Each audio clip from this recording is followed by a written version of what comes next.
Feeling stuck? Yearning for more? You're in the right place. This is Midlife Moxie with Nicole Haight, where you're going to get a weekly dose of courage, clarity, and maybe a little bit of chaos as we navigate our best chapter yet, midlife. Welcome back to Midlife Moxie with Nicole Haight. I'm your host, Nicole. Today, we are going to wade into some tender and complicated and necessary territories of our lives as women. I'm going to be talking about relationships and not how to find them, not how to fix them, but how to reevaluate them. I want you to picture a table.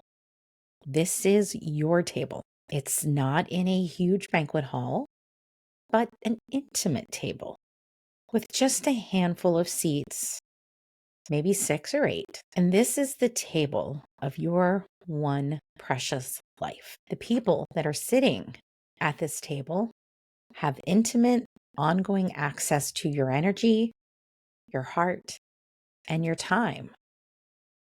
They are your inner circle. And now I want to ask you a question. And I want you to be brutally honest with your answer. Who is sitting at your table right now? And more importantly, do they belong there? I know right now you can feel your body tensing up, and you may be thinking that this question feels mean, judgmental, cold, or even deeply selfish. And midlife for so many of us is the moment of this sacred stewardship, becoming not just an option, but an absolute necessity. Not everyone who's been part of your life is meant for your whole journey. Some people are meant for the project, but not the path. I see midlife demanding this work because for 20, 30, or even 40 years, you've built relationships based on who you thought you were supposed to be. Think about it. The good daughter, the supportive friend, the accommodating colleague, the selfless mother. Each connection was formed around a version of you that was palatable, manageable, and convenient for others. And now here you are in midlife. And the weight of maintaining all of those performances is becoming unbearable. Suddenly, death stops being a theoretical concept. You may see your parents age or even pass away. You may have friends that have gotten sick. And just maybe your own body is sending you unmistakable messages. And there's a little voice inside of you that used to say someday or later starts to sound like a lie. Time becomes precious in a way that it never was when you were 25 or even 35. Your capacity for bullshit evaporates. And whether it's perimenopause, menopause, or just wisdom of your years, or it just could be exhaustion, you simply cannot pretend anymore. At the same time, the roles that have organized your identity for decades are starting to dissolve. Children grow up and move out. Parents need care instead of giving it. You may find that your career has plateaued or even ended. And when each of these roles go away, you're left with a terrifying question. Who am I without it? And maybe even one that is a bit more profound. Who are we without it? So many of our relationships were built around those roles and not authentic connections. When the roles change, the relationship often has no foundation left. You finally understand that your energy is finite.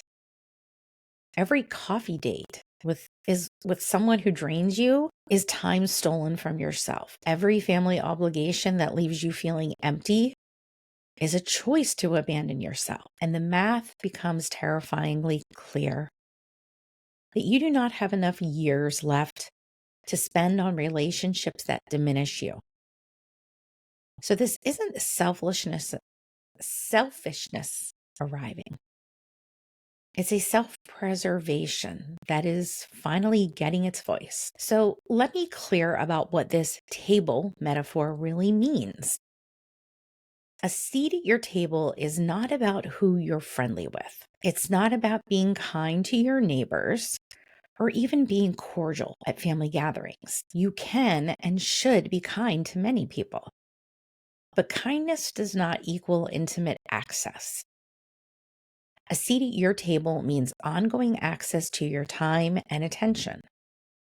It means regular investment in your emotions and care. It means that person is a witness to the true, authentic you, and you trust them with your vulnerability. Consider it a priority relationship. But here's a crucial truth that emerges during these midlife years. Your table has limited seats, and if all of them are occupied by people who drain you, criticize you, or require you to perform, there is no room for relationships that actually nourish you. You are not creating this table for the first time in midlife. You are reevaluating who is already sitting there, people who may have earned their seats decades ago based on proximity, obligation, or your people-pleasing patterns, or just maybe even guilt. The question is not, are they bad people? The question is, does this relationship serve in my authentic life now? Your table is yours to curate. Protecting it is an act of self-respect. So how do you know who no longer deserves a seat at your table? How do you tell the difference between a relationship that's just going through a rough patch and one that's fundamentally unhealthy for you? Before your mind even catches up, your body already knows. Your body is already telling you the truth. You may feel exhausted after spending time with this person and not energized. Tiredness that comes from deep connection, but a drained, hollow emptiness. Your shoulders tense up when their name appears on your phone. You get a knot in your stomach before you even see them. You find yourself needing recovery time even after simple interactions. This is your nervous system trying to protect you, so listen to it. Another sign is performance tax. These are relationships that require you to shrink, edit, or perform. You may rehearse conversations beforehand to avoid setting these individuals off. You may downplay your good news because you know that they can't celebrate you. And you just may feel relief when plans get canceled. If you are performing a version of yourself to maintain this relationship, this is not connection. It's compliance. There's the broken energy equation. Healthy relationships have reciprocity, and these don't. If you're always the one initiating, planning, and maintaining, there's a problem. If they only reach out when they need something, that's not right. If your struggles are minimized while their struggles dominate every conversation, question this relationship. When you are the only one rowing the boat, you are not in a relationship.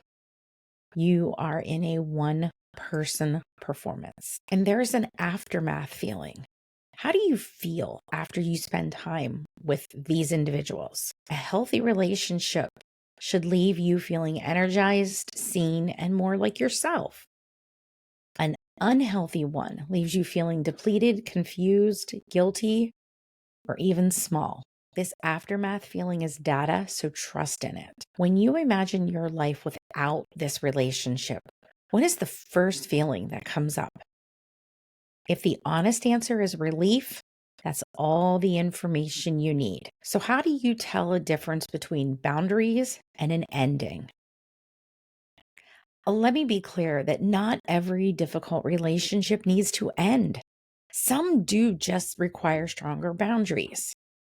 But how do you tell the difference? A relationship that needs boundaries has a foundation worth protecting.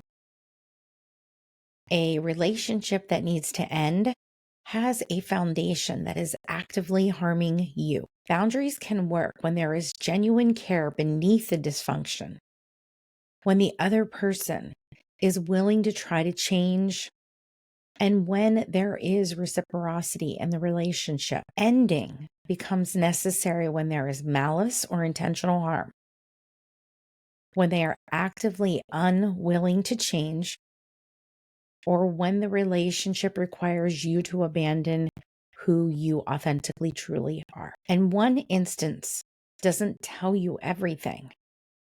Patterns do. Ask yourself, how long have you been trying to make this work? What is the trajectory? Is it improving or getting worse? And how many times have you had the conversation? Sometimes love just isn't enough. You can love someone and still need to end the relationship. You can still have compassion for their pain and choose distance from their patterns. Boundaries are for relationships worth protecting. Endings are for relationships that are not safe to stay in.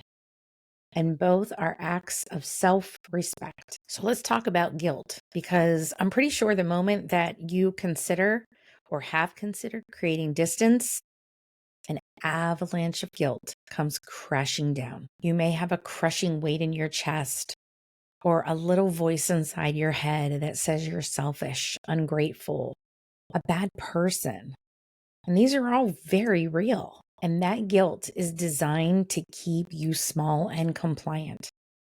It is proof that the good girl conditioning is working exactly as it has been designed. It's crucial to distinguish between appropriate guilt and where you have actually violated your own values, and conditioned guilt, where you're simply violating expectations that were placed on you without your consent. Most of the guilt around relationship endings is the second kind. So let's reframe what is actually happening.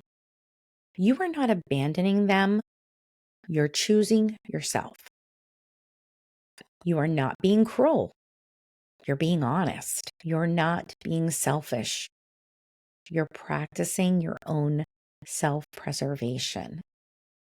And you are not failing, you're just finally being realistic. The guilt will be most intense right after that distance is created, and it may feel unbearable, but over time it will slowly ease. You may experience peace of not being in constant conflict, and the guilt will just start to feel less justified.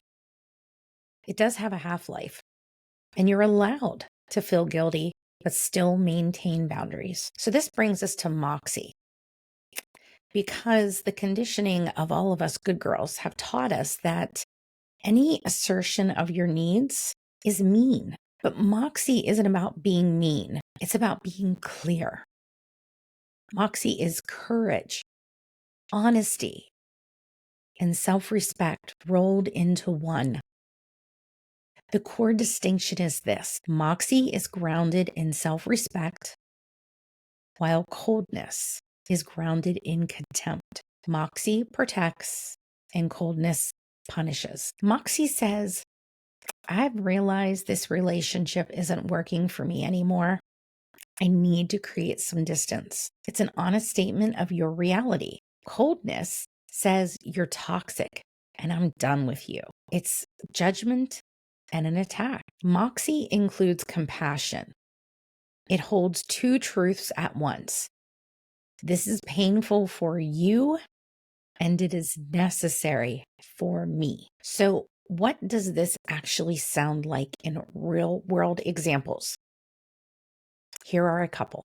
For family members, it may be telling your mom, I need to take space right now. And this isn't about you being wrong. It's about what I need for my own well-being. Or for friends, it could sound like, I've been doing a lot of reflecting, and I realize that I need to step back from our regular hangouts. I'm grateful for our history, and I need this for myself right now. For work connections, it may sound like, I've realized our friendship was really rooted in our work together. And now that we're in different places, it feels natural that we're less connected. I appreciate what we've shared. Your honesty isn't harshness. Your self preservation isn't selfishness.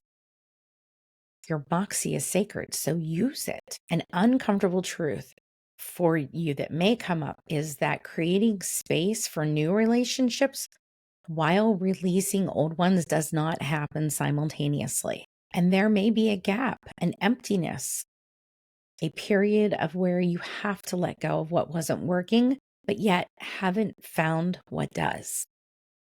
And this in between space is where most people will panic. But here is a little dose of truth I want you to think about. You cannot add new water to a cup that is already full. As long as your emotional energy is consumed by relationships that drain you, there's literally no room for relationships that would nourish you. The clearing comes first. The most important relationship you are creating in this space is with yourself. The relationship you have with yourself sets the template for what you will accept from others. And eventually, over time, you will notice that different kinds of people will start showing up.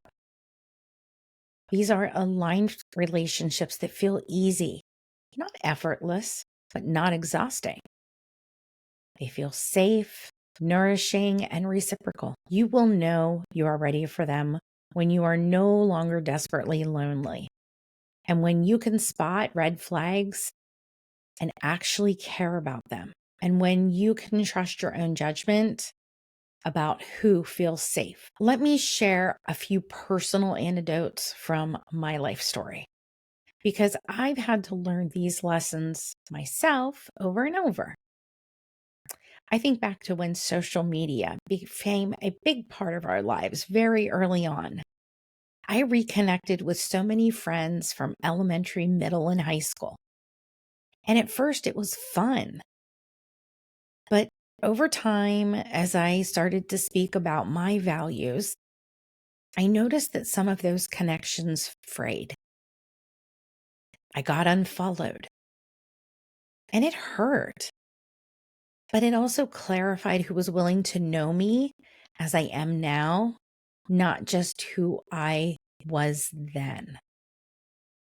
I learned that some friendships are just meant for specific seasons of life. And I had many wonderful work friendships over my various careers. But to this day, I remain in close communication with very few of those people. I used to think it was my fault, but I've realized that most of those friendships were truly just based on the context of our work together. And when that context dissolved, so did the deep connection. And that doesn't diminish what it was. It just means that some people are meant for the project and not the journey. What I'm learning through all of this is that relationships have seasons. There are times that the good girl in me wants to hold on to every connection forever. But the woman that I'm becoming understands that letting relationships change or end just isn't failure, it's honesty. So now we're going to come back to your table, your sacred, intimate table. This is for the people who are meant to stay, the ones who will grow with you. They adapt as you change. They want to know who you are becoming, not just who you were. These are the ones who earn a seat. This work isn't about being exclusive or superior. It's about being intentional. It's honoring the truth that your energy is finite and your life is precious. The guilt that you may feel is not proof that you're doing something wrong. It's proof that you were taught to prioritize everyone else's feelings except your own. It's proof that choosing yourself feels revolutionary because for so long it was forbidden. So feel the guilt. Understand where it comes from and choose yourself anyway. You're not abandoning anyone. You are finally refusing to abandon yourself. And that is not selfish, that is sacred. And your table, your one precious life, deserves that kind of protection. I will see you on the next episode of Midlife Moxie with Nicole Haight. Before you go, I want to make sure that you know how to stay connected to this work, because what we have talked about today, this is just the beginning. If you're sitting there thinking, holy shit, she just described my entire life, and you want to know exactly what patterns are running the show in your life, I've created something specifically for you. You can head on over to my website, www.nicolehaight.com, and take the assessment, which sacred pattern is running your midlife. It's a free diagnostic tool that will tell you exactly where you are in your own conditioning and what your next steps should be. There's no fluff, no generic advice, just precise information about your specific patterns. Because here's the thing, you can't interrupt what you can't see. And most women are trying to change their lives without understanding the deeper nervous system conditioning that is actually driving their choices. If you want to dive deeper into these conversations and connect with other women who are also done performing their way through life, you can join my private Facebook group. Link will be in the show notes. And it's where we have conversations, real, raw, unfiltered truth about women in midlife. And if you want to be on my VIP list for weekly doses of truth that maybe help keep you accountable to your own transformation, there is a link in the show notes, but there's also a link at my website, www.nicolehaight.com, where you can sign up to be on my email list. This isn't a typical newsletter filled with tips and inspiration, though I do include that from time to time. This is a newsletter where I share hard truths, insights, raw, unfiltered things that are just not socially acceptable on social media. And these awarenesses that you can take away from what I share can be a catalyst for change. So I invite you to sign up. And if you're ready to go even deeper, because you might be tired of all of this surface level work and you really want a whole system level transformation, everything you need to know about working with me is on my website, www.nicolehaight.com. I'm not a coach, and this isn't coaching, and it's not therapy, and it's sure as hell not spiritual bypassing. This is a resurrection of the nervous system. And this is for the woman who is ready to stop performing and start living. You can also follow me on Instagram, Threads, and YouTube at I am Nicole Haight, where I share reminders about conditioning and women and midlife, confronting truths and desires that are just frankly not up for negotiation. So next week we will continue to have discussions that likely will make some of you squirm. It is what I'm best at. But if this episode shifted something for you, do me a favor and leave a review. Not because I need an ego boost, but because there are women out there who are Googling, why do I feel invisible in my own life at 2 a.m.? And your review might be what helps them find this podcast. Your review could also be the breadcrumb that leads another woman out of performance prison and into her own resurrection. So until next week, remember, you don't need permission to want what you want. You never did. That was just conditioning dressed up as consideration.